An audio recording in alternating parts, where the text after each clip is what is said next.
Bismillahirrahmanirrahim.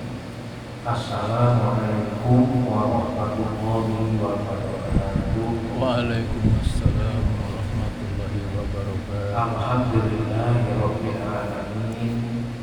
Wassalatu wassalamu ala asyrofil mursalin sayyidina wa maulana Muhammadin wa ala alihi wa ashabihi ajmain. Rabbi shrah li sadri wa yassir li amri wahlul 'uqdatam min lisani yafqahu qawli. Rabbi a'udzu bika min hamazatis syayatin wa a'udzu bika rabbi an yahdurun. Wa qala ayyun fa innaha la ta'mal absar walakin ta'mal qulubul lati fi sudur.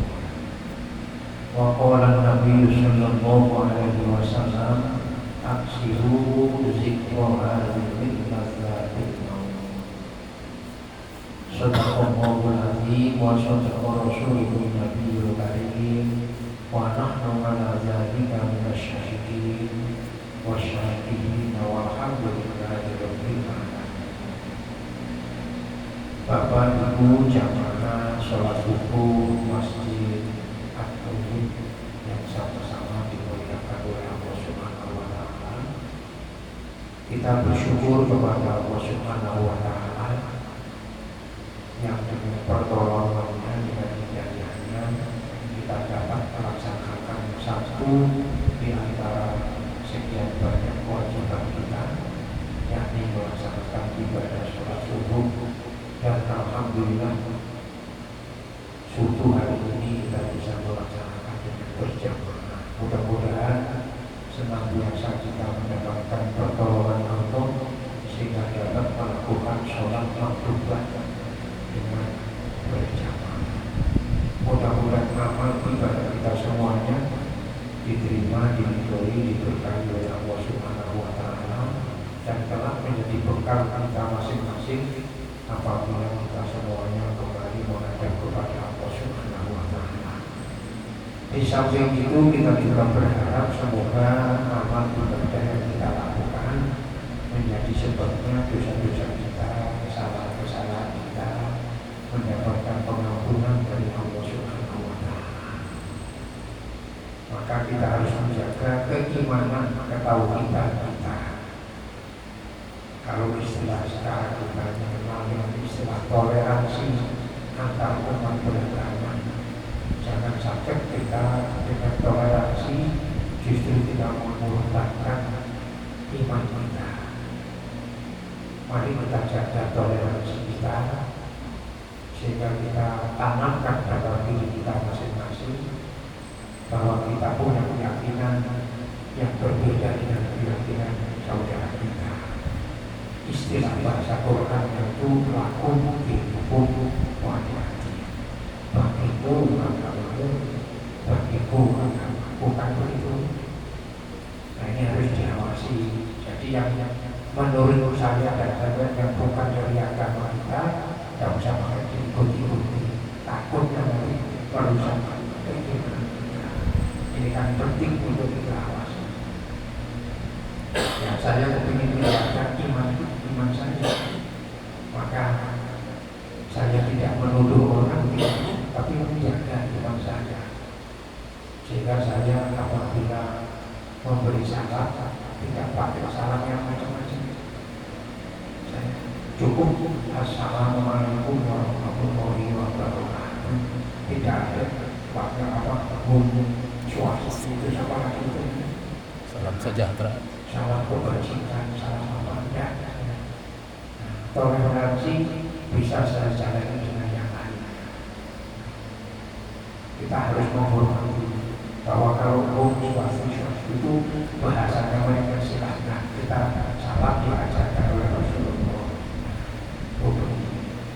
Ya kalau selamat pagi, selamat siang, selamat sore dan lain sebagainya silahkan.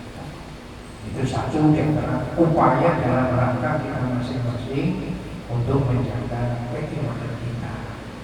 Tadi sudah saya katakan, saya tidak menuduh yang macam-macam yang mengatakan itu silahkan. Tapi tapi bagi saya untuk menjaga berlandaskan bahasa Al-Quran tadi, aku dihukum wali-wali. Baik jamaah sekalian yang dimuliakan oleh Allah Subhanahu wa Ta'ala, sebab menjaga toleransi ini berat sekali. Mungkin beberapa waktu yang lalu saya melihat di YouTube atau di mana peristiwa yang terjadi di daerah kita, bukan di Samarinda tapi di wilayah Kalimantan Timur yang berada di Kutai Barat, terjadinya penolakan terhadap Ustaz itu. Jadi ini menjadi perhatian buat kita, apa itu masalahnya. Ini yang sehingga nanti kalau semuanya dilandasi dengan emosi, pada akhirnya persatuan dan kesatuan kita akan menjadi dosa. Maka kita harus tahu, harus paham. Memang menyampaikan sebuah kebenaran itu dilandasi hikmah. Ujung-ujung realisasi logika hikmah. Jadi mengajak orang kepada kebaikan itu dengan cara hikmah. Tapi kebenaran kan tidak bisa disebutkan. Yang hak, yang batil, kan begitu masalah. Berhadapan dengan siapapun, jangan sampai kita justru menjadikan yang hak seolah-olah menjadi batil, yang batil justru menjadi yang hak. Ini kan pertanggungjawabannya bukan berhadapan manusia, tapi pertanggungjawaban yang hakiki di hadapan Allah Subhanahu wa Ta'ala. Maka dalam Quran kan disebutkan al-haqqu min rabbik wa la takunanna minal mumtarin. Yang kebenaran itu yang betul, yang hak itu datang dari Allah. Nah sumbernya ya dari firman Allah, penjelasan yang disampaikan oleh Allah lewat Rasul. Makanya pedoman kita itu Al-Quran, karena Al-Quran itu berbahasa Arab, yang Arabnya itu Arab khusus bahasa Quran, bukan Arab yang biasa itu, tapi bahasa Arab yang khusus untuk Al-Quran. Sehingga satu kata di dalam Al-Quran itu juga memiliki makna yang berbagai macam makna, sehingga tidak akan bisa untuk memberikan penafsiran terhadap Al-Quran kalau tidak memiliki ilmu namanya ilmu Al-Quran. Ada ilmu manteknya, ada ilmu balaghahnya, ada ilmu sorofnya, nakhlunya, dan sebagainya. Sehingga tidak semudah untuk berbicara. Nah, oleh karena itu perlu saya ini meningkatkan rasa persatuan kita. Ada namanya ukhuwah Islamiyah, ada namanya ukhuwah wasyariah, ada yang namanya ukhuwah wataniyah. Nah, kalau kita ukhuwah Islamiyah sesama muslim, kita tingkatkan rasa persaudaraan kita. Saling tolong-menolong, ta'awanu 'alal birri wat taqwa wa la ta'awanu 'alal ismi wal 'udwan. Sesama muslim kita saling menolong terhadap perbuatan kebaikan dan saling untuk menasihati dalam perbuatan yang tidak baik. Dalam permusuhan, mari kita tinggalkan. Apalagi ini di Indonesia, informasi yang berkembang akan ada pertemuan yang namanya kelompok organisasi LGBT sensasinya. Itu rencananya di Jakarta. LGBT itu ya, seperti umatnya Nabi itu hati-hati. Kalau Allah murka, maka kita harus berdoa. Karena kita tidak punya kemampuan apa-apa, berdoa mudah-mudahan Allah menggagalkan itu terjadi, karena kita diselamatkan. Kalau sudah kemungkaran itu sudah tidak dianggap dari mungkar yang benar, tunggu azabnya. Maka kalau azab Allah datang itu tidak pilih-pilih siapa yang datang semua. Cuma satu ada yang sebagai azab, satu sebagai bagian daripada kehidupan yang diperoleh kasih sayang Allah. bisa dalam keadaan mati syahid dan sebagainya. Nah, mudah-mudahan kita semuanya sama-sama untuk berdoa memohon kepada Allah supaya kita semuanya senantiasa dijaga, dilindungi oleh Allah Subhanahu wa Ta'ala. Dan seperti saya berada di FKUP, Forum Kerukunan Umat Beragama, ini menyatukan satu kekuatan yang terdiri dari antar umat beragama. Sementara di Indonesia yang diakui oleh negara itu adalah ada 6 agama, ada Islam, ada Kristen, ada Katolik, ada Hindu, ada Buddha, ada Konghucu, bergabung jadi satu dalam organisasi namanya FKUB, Forum Kerukunan Umat Beragama. Sementara manusianya emosinya berbeda-beda. Lalu nanti muncul tuduhan yang dikenal dengan intoleran dan sebagainya dan sebagainya. Kalau saya teman-teman memahami baca-baca, coba tidak dimunculkan coba. Ada masjid yang dibakar, macam-macam. Nah, inilah perlu kita harus mewaspadai diri kita masing-masing dalam rangka untuk mari menjaga persatuan dan kesatuan kita. Maka ukhuwah pertama, ukhuwah Islamiyah sama Muslim kita bangun.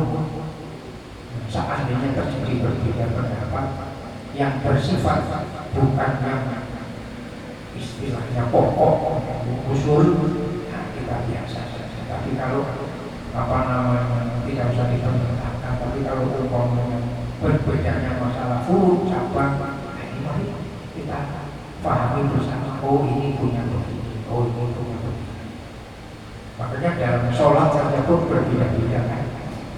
Dalam sholat itu ada orang yang sholat nanti sampai menemu kalau kita di sini jarang, tapi kalau di Mekah, di Madinah ini, tapi seruput dia berdiri, ya Allah beriman kamu. Ini tangannya juga berdiri, ya kan? Tapi ya Allah beriman kamu, tangannya berdiri. Pernah melihat? Terus saya sudah sampaikan biasa saja. Ya Allah beriman kami, kan begini. Umpama sampai sholat tetangga sampai tadi. Ya Allah beriman kami, ya. Itu begini. Apa pantas kita menyalahkan? Dengan ilmu kita tahu, oh begini ini ada pendapat pantas.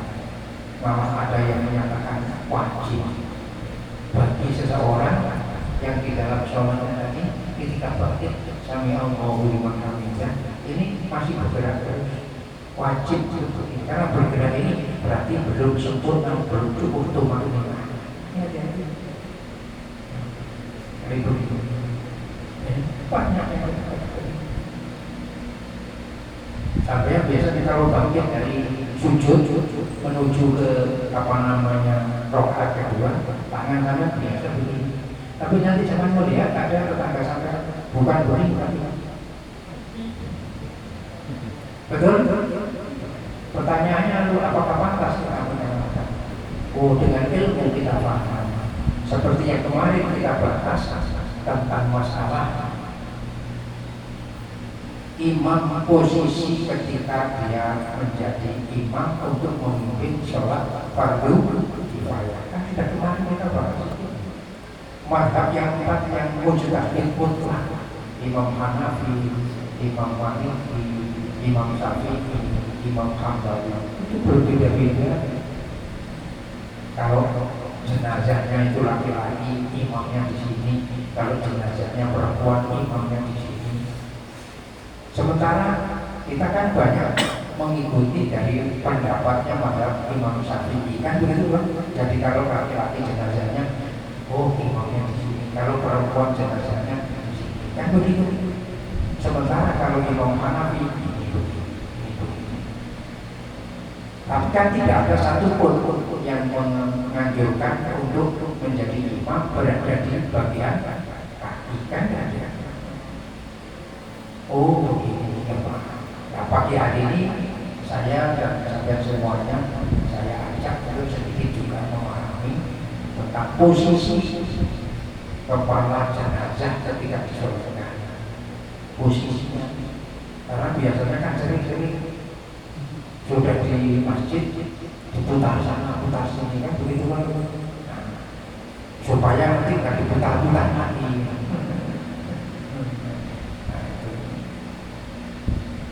Nih saya bacakan, saya ajak bersama-sama merenungi posisi kepala jenazah saat disolatkan. Posisinya yang jelas di depan, letaknya jenazah di depan.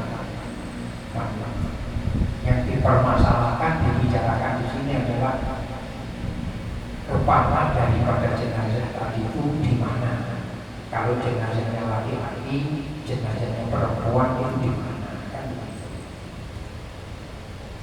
Terjadi khilaf, perbedaan pendapat di antara ulama dalam menentukan posisi kepala jenazah saat disolatkan. Jadi para ulama juga berbeda pendapat tentang arah atau posisi daripada kepala jenazah ketika disolatkan. Ada yang membedakan posisi laki-laki dan perempuan, ada juga yang tidak.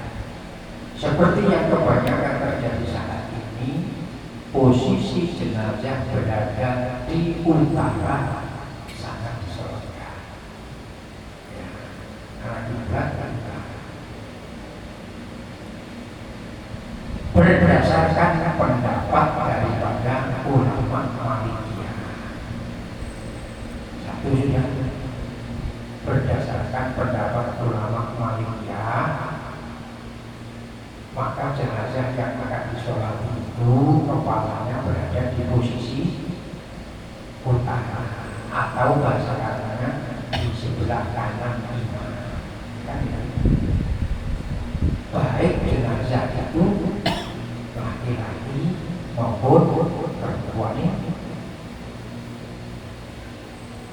Posisi laki-laki, jenazah laki-laki dan perempuan ada juga yang seperti yang kebanyakan terjadi saat ini. Posisi kepala jenazah berada di utara saat disolatkan berdasarkan pendapat ulama Malikiyah. Mereka menyatakan Rasul mayyiti an yamini, kepala dari mayit itu berada di sebelah kanan. Ibnu Arafah beliau berkata, ini ulama Malikiyah, ya ja'alu Rasul mayyiti an yamini, menjadikan meletakkan kepala mayit itu di sebelah kanan imam. Walau akasa fakola sahnunan wabnul qasim sholatuhu wujud zi'atun anhu.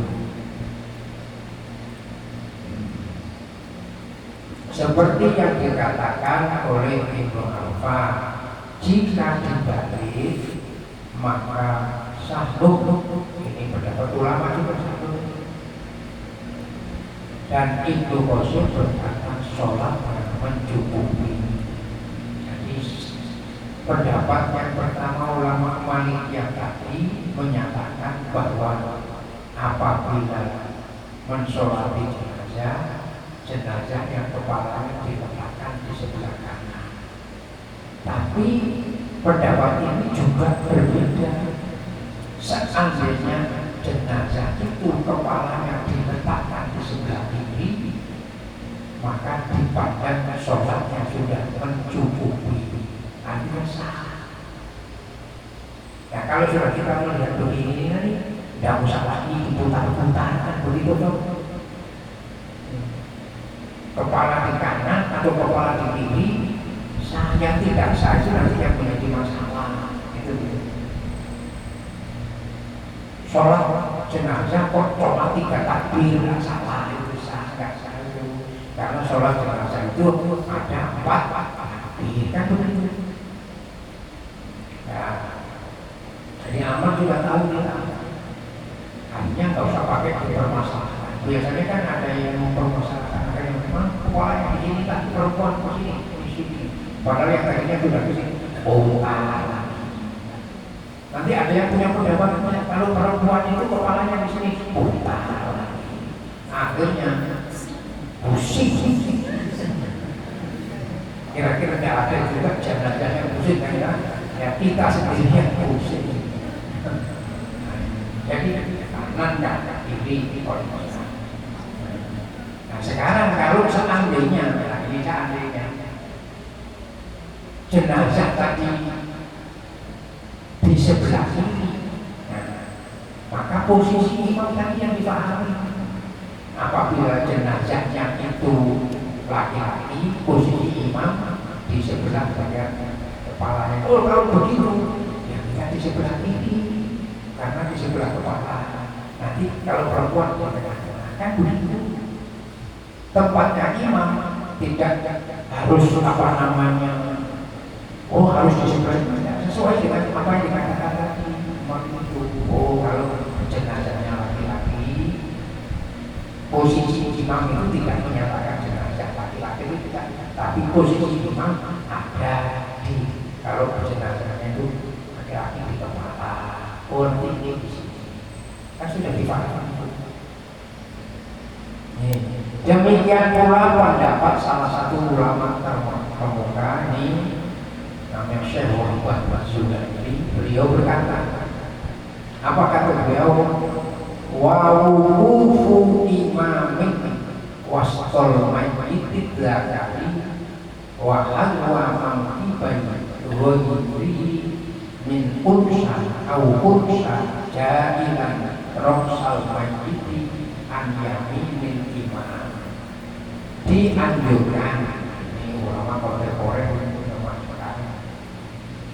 mutakhir,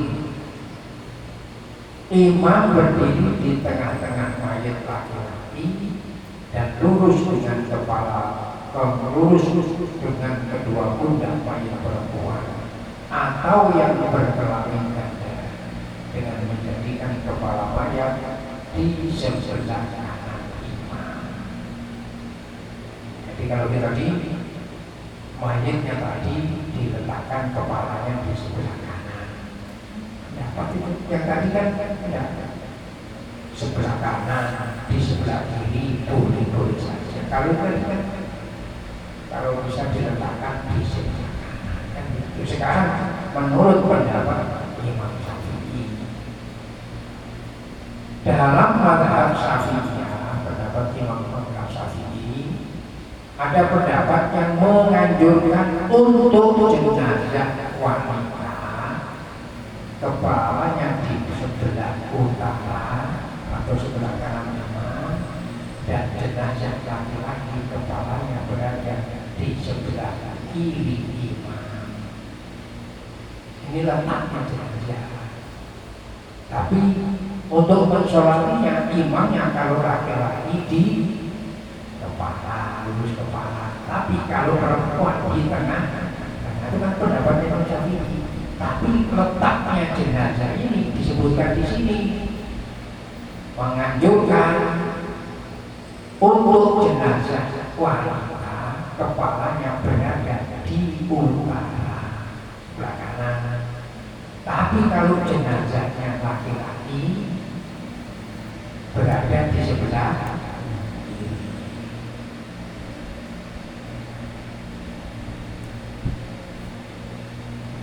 Jadi kan kalau kita sudah tahu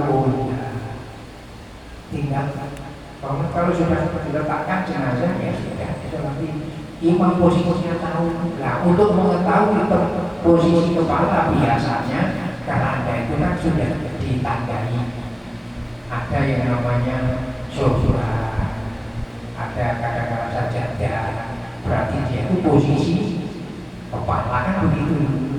Sampai sekarang tapi ya tidak usah pakai diukur-ukur kan, yang pokoknya kira-kira saja di sini adalah kepala. Berikut penjelasan daripada ulama Syafi'iyah. wa fil bujaini manaksuhu wa yudhuru raqsul zakat li jihadi yasaril imami wa yakunu ghulibuhu li jihadi yani khilafan lima alaihi amalun nasihan wa yakunu raqsul unsa wal unsa li jihadi yani ala adatin nasihan. Ini pendapatnya lagi, kalau jenazahnya itu perempuan, posisinya diletakkan kepala sebelah kanan imam. Kalau jenazahnya laki-laki, posisi jenazahnya kepalanya di sebelah kiri imam.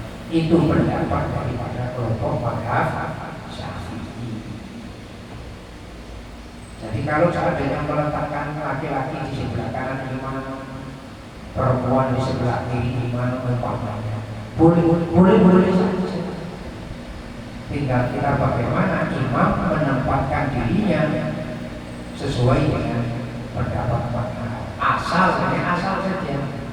Asal tidak meletakkan dirinya, menempatkan dirinya di arah kaki. Tapi kalau perempuan, kita semuanya sudah tahu sendiri, oh imamnya harus berdiri di sini. Jadi dengan itu kita tidak mudah untuk menjadikan permasalahan, tapi memahami.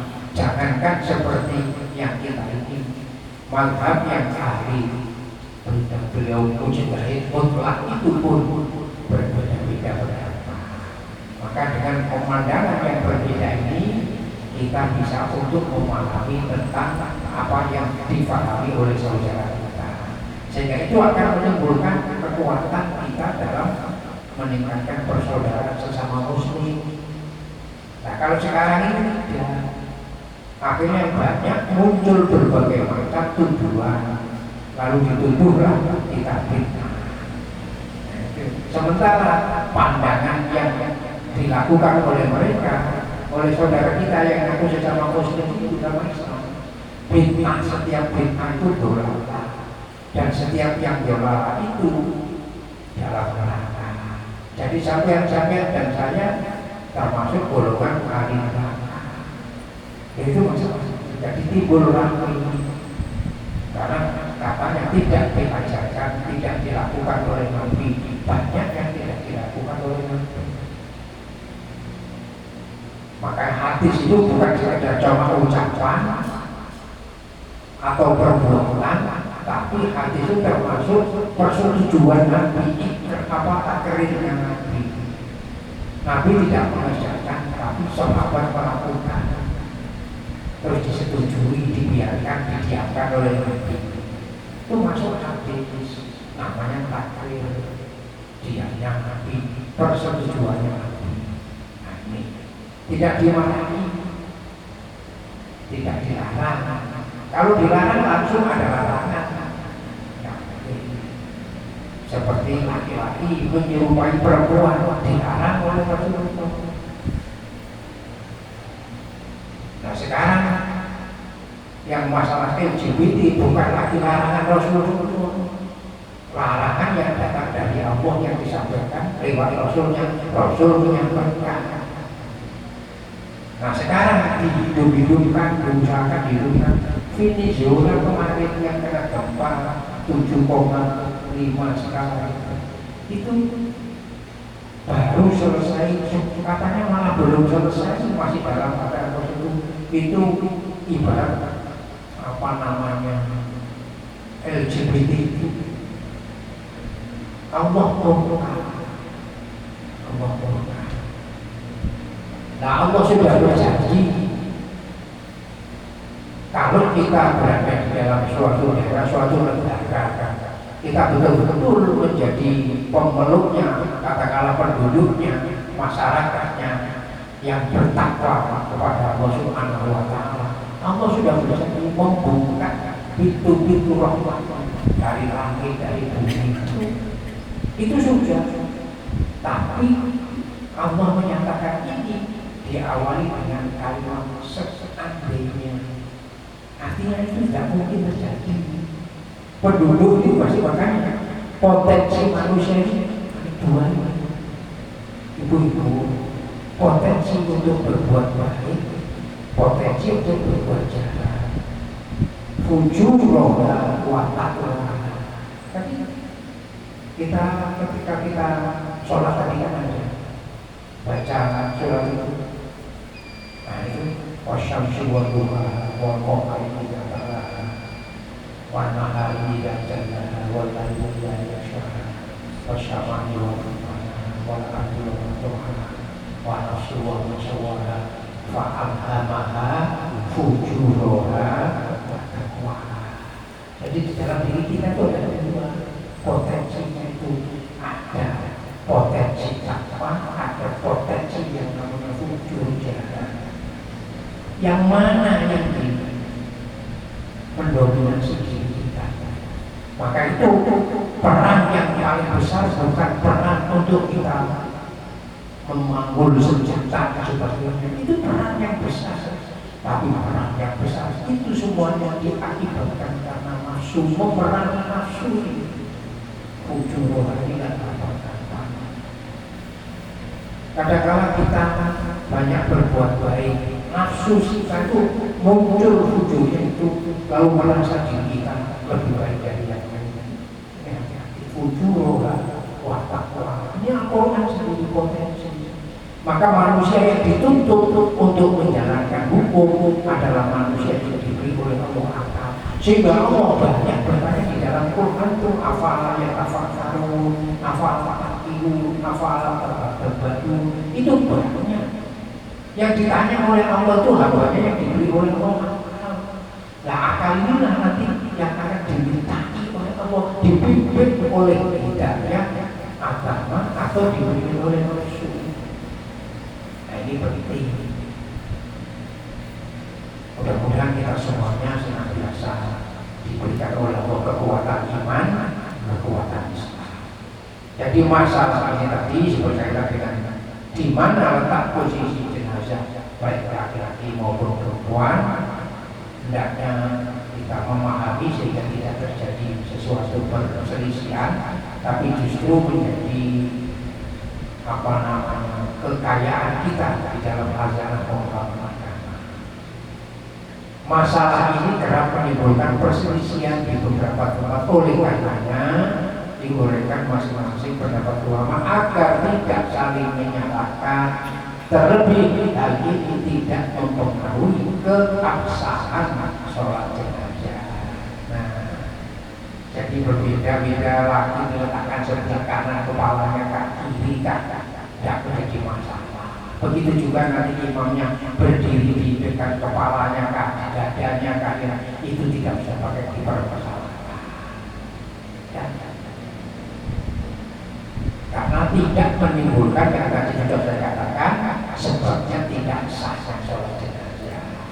Nah, mudah-mudahan semua amal ibadah kita yang kita landasi dengan ilmu ini menjadikan ibadah yang mendatangkan Allah ridho, dan dengan keridhaan Allah itu mudah-mudahan kita semuanya senantiasa mendapatkan perlindungan, mendapatkan keberkahan, dan pada akhirnya kita semuanya semoga dimatikan dalam keadaan husnul khotimah. Al-Fatihah.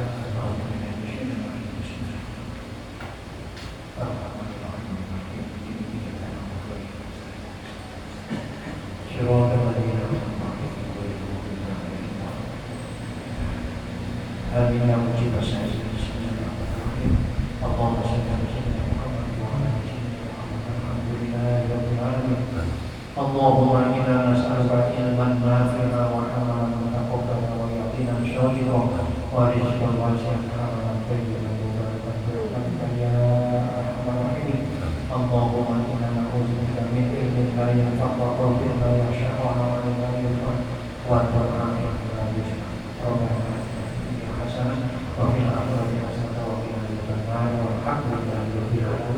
kita akhiri bersama dengan membaca doa tawarruk majlis.